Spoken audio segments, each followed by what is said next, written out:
Hey Gumbooters, Kaylin and I are in the kitchen today making a few Christmas recipes, but for this one right now, it's going to be cherries and a red wine syrup, which is a really quick and yum recipe, so let's get to it. The very first thing we have to do are pit the cherries. So if you grab a bottle and set your cherry on top, we're just gonna take the straw and pop it right through the cherry, and that pit will fall right into the bottom of the bottle and the cherries will be ready to go. Once those cherries are all pitted, then put those into your clean, sterilized jars to get ready to pour the syrup over the top.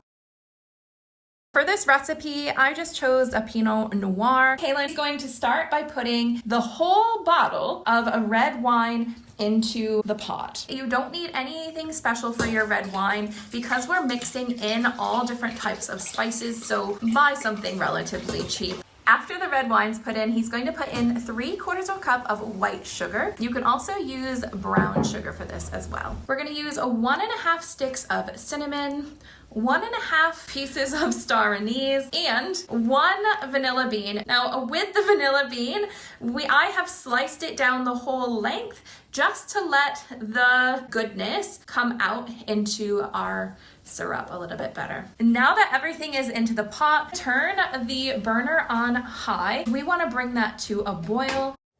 The pot has now come to a boil and Kaylin's just continuously stirring that.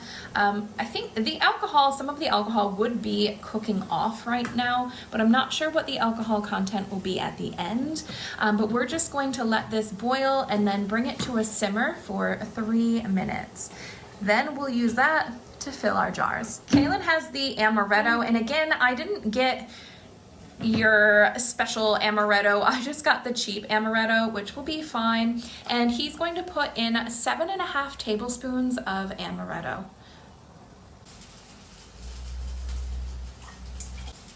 Maybe just 7.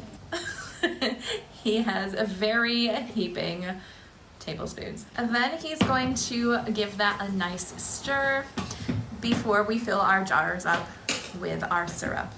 This syrup smells so good when it's all done, but I'm gonna go ahead and ladle that into the jars to get them ready for the water bath canner. When you're ladling the syrup into the jars, just make sure that you don't get the cinnamon sticks or the star anise or the vanilla bean in there. You just wanna make sure that the cherries are completely submerged in the syrup.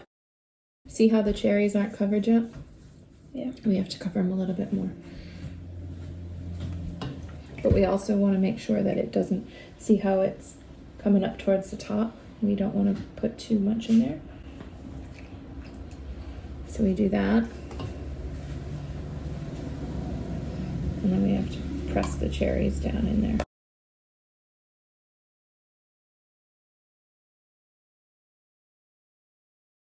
Now that we've filled the jars with the syrup, I'm just going around and trying to get any excess air out of these jars. And with that, the cherries should settle a little bit more into the jars. We're gonna leave about 1/4 inch of headspace on all of these jars. Then we're gonna go ahead and wipe the rims of all of the jars and put the covers on just at fingertip tightness.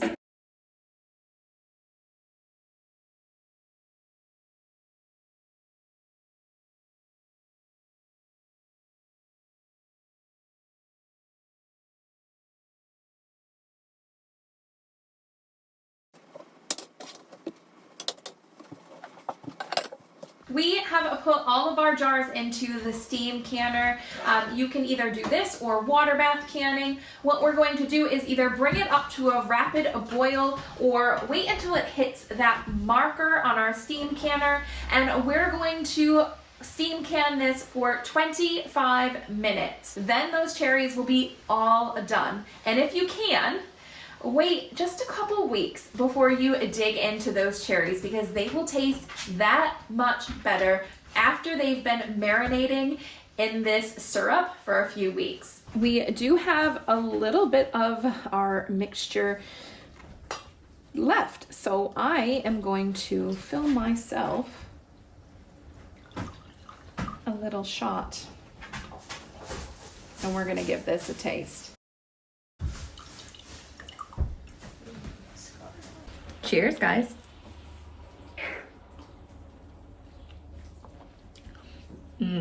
That is so good. So it's sweet. It's still warm. It's like a nice mulled wine, kind of. Yum. This on its own would be quite a good little Christmas drink. Maybe add a little bit less amaretto. All of our cherries have come out of the steam canner and they are looking beautiful. So you can see them in there in the nice syrup. We're gonna let them marinate for a couple weeks before we dig into them. But for today, we're just going to wrap them in a nice towel and let them seal. But that is it for today, guys.